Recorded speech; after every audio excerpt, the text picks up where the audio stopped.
Oke, bismillahirrahmanirrahim. Di sini kita akan membahas keluarga halogen ya. Halogen itu adalah keluarga 7A, yaitu golongan 7A, di mana anggotanya ada fluorin, klorin, bromin, iodin, dan astatin. Golongan 7A ini maksudnya berarti elektron valensinya adalah 7 nih. Nah, kalau elektron valensinya 7, berarti kan dia belum stabil. Kenapa belum stabil? Kalau stabil kan harus mencapai susunan oktet. Oktet itu adalah 8. Ketika dia 7, berarti kan kurang 1.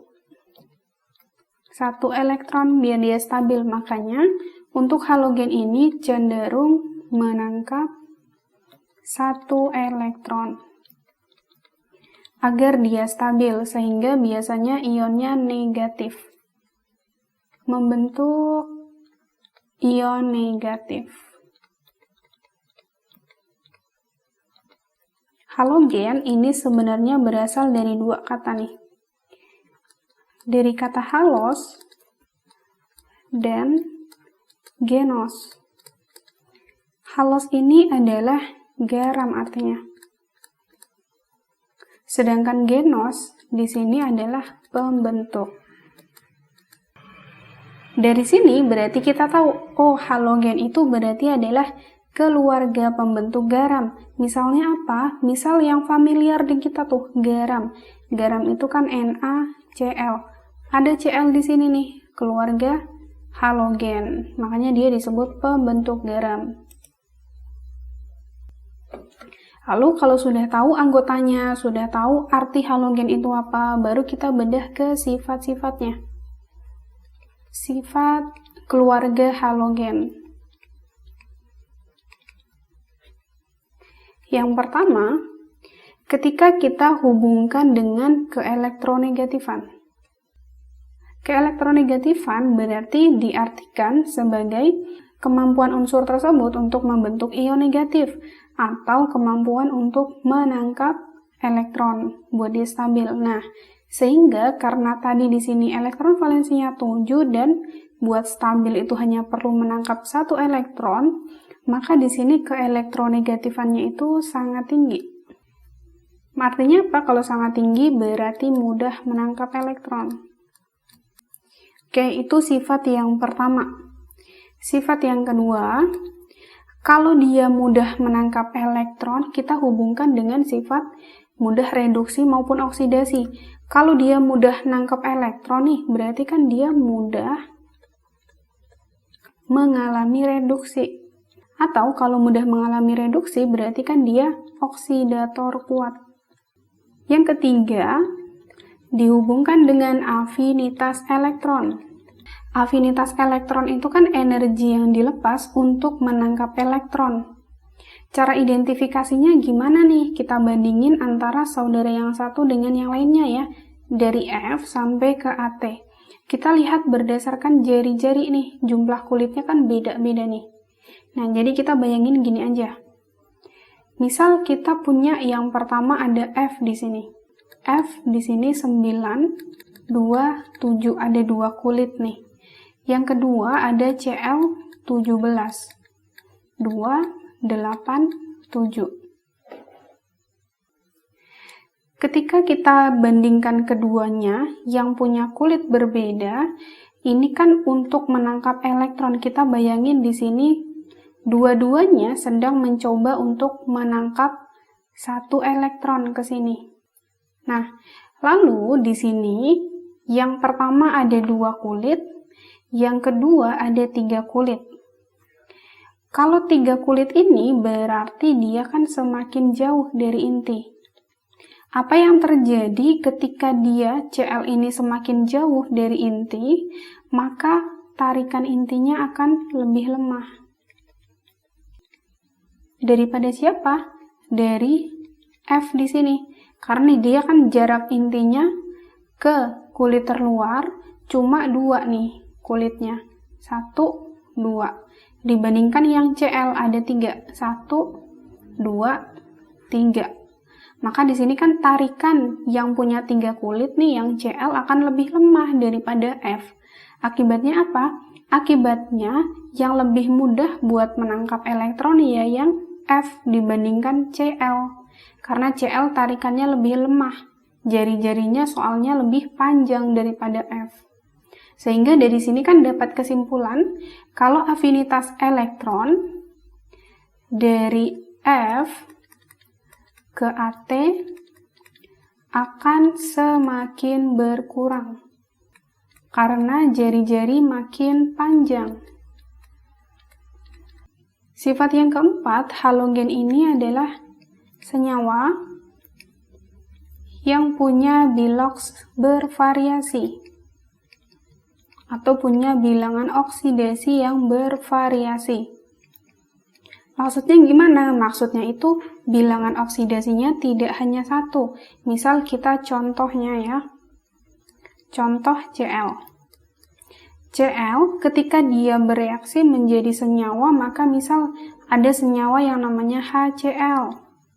Ada juga HClO. Ada juga HClO2. HClO3, HClO4. Nah, di sini berarti kan bilox dari Cl itu bervariasi ya, nggak cuma min 1 di sini. Di sini juga ada plus 1. Di sini ada plus 3. Di sini ada plus 5. Lalu di sini ada plus 7 gitu ya. Jadi dia bervariasi. Lalu yang kelima, halogen ini dapat bereaksi dengan logam, membentuk garam yang berikatan ion. Kita tahu, kalau misalnya ikatan ion itu kan logam plus non-logam. Kalau logam biasanya itu golongan 1A, 2A, 3A. 3A itu kecuali boron ya. Kalau non-logam, golongan 4A dan seterusnya. Nah, ketika di sini halogen itu kan golongan 7. Berarti halogen itu non-logam. Ketika non-logam bereaksi dengan logam, maka akan berikatan ionik. Contohnya apa? Contohnya misalnya ada NaCl. Na ini kan golongan 1A. Dia berarti logam. Berikatan dengan Cl. Cl halogen golongan 7A. Non-logam.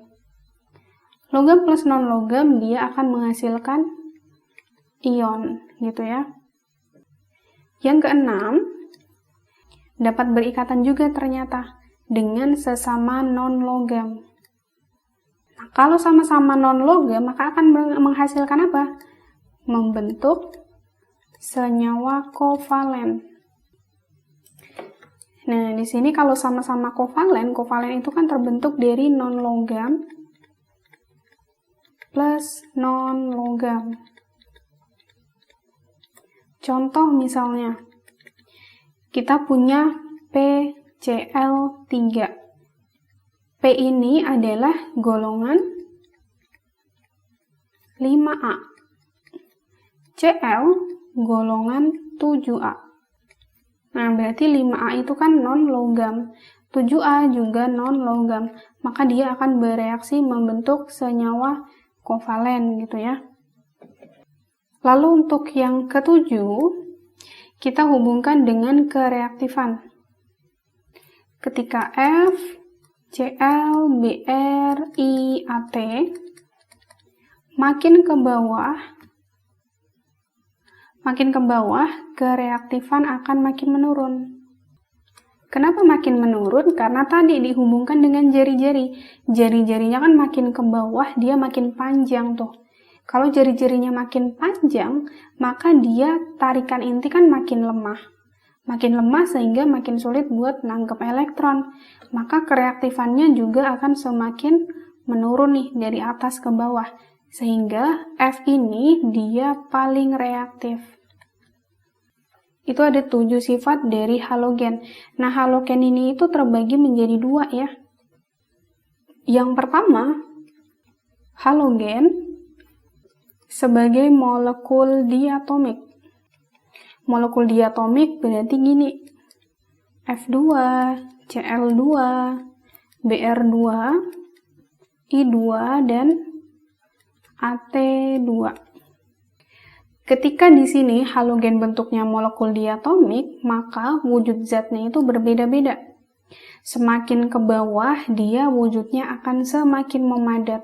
Berarti di sini F2 dan Cl2, dia wujudnya adalah gas. Lalu Br2, dia sudah wujud cairan, tapi mudah menguap. Lalu ada I2, dia sudah berbentuk padatan, tapi mudah menyublim. Lalu yang terakhir adalah At2, dia lebih kokoh ya, berarti dia bentuknya padatan. Coba, ketika kita hubungkan makin ke bawah kan makin padat. Berarti titik didihnya justru juga akan semakin besar nih. Berarti dari F2 sampai ke At2, titik didih makin besar.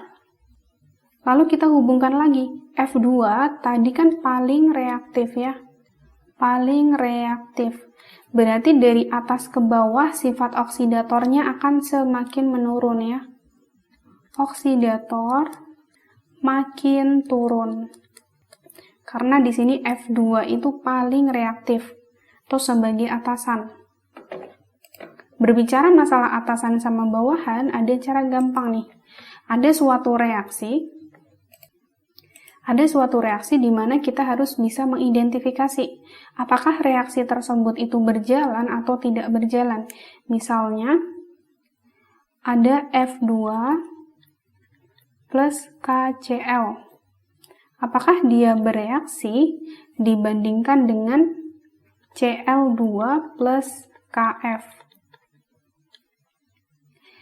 Kita pakai konsep ini. Atasan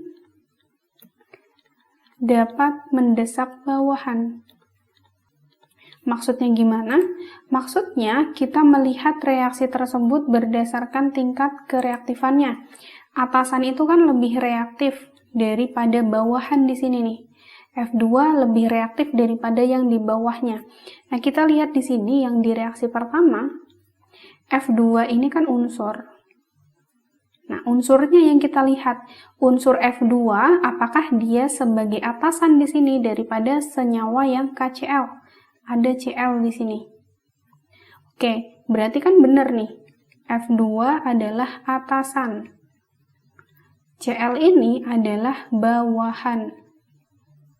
Sehingga ketika atasan mau mendesak atau mengusir bawahan di senyawa ini, maka dia akan bisa bereaksi. Sehingga bawahan ini akan terdesak. Dia akan menjadi unsur.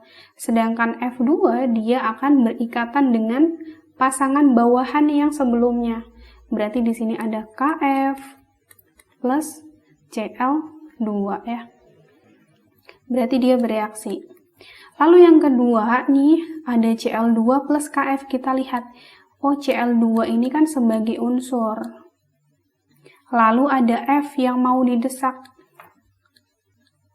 Coba kita lihat, apakah unsur ini merupakan atasan dari yang akan didesak dia. Nah, Cl2 ini kan di bawah ya. F2 di sini di atasnya. Sehingga unsur di sini justru dia bawahan. Yang di sini atasan. Sehingga bawahan tidak akan mungkin bisa mendesak atau menggeser posisi atasan di sini. Sehingga untuk Cl2 plus Kf dia tidak bereaksi, gitu ya. Lalu yang kedua, halogen ketika ditinjau berupa senyawa, yaitu senyawa halida. Ada HF, HCl, HBr, dan HI. Ketika dilihat berdasarkan kereaktifan masih sama ya, yang atas itu paling reaktif. Semakin ke atas dia makin reaktif. Lalu ketika dilihat dari sifat oksidatornya, ya kalau ke atas berarti makin naik gitu ya. Atau misal ke bawah di sini. Oksidator makin turun. Lalu jika dihubungkan dengan asam, ini kan ada H ya, berarti ada sifat asam. Makin ke bawah, asam makin kuat. Jika ditinjau berdasarkan titik didih, semakin ke bawah, maka titik didih makin besar. Titik didih makin besar, tapi kecuali HF. Kenapa kecuali HF? Karena HF ini adalah ikatan hidrogen. Ada ikatan hidrogen di dalamnya nih. H berikatan dengan F, O, atau N. Nah, ketika ada ikatan hidrogen, berarti titik didihnya paling tinggi. Sehingga jika diurutkan berdasarkan titik didih, maka yang pertama adalah HF. Nah, setelah itu baru ke HI, HBr, dan yang terakhir adalah HCl, gitu ya. Jadi tadi berdasarkan sifat secara keseluruhan, sifat secara umum gitu ya. Lalu ini halogen berdasarkan molekul diatomik dan berdasarkan bentuk senyawanya.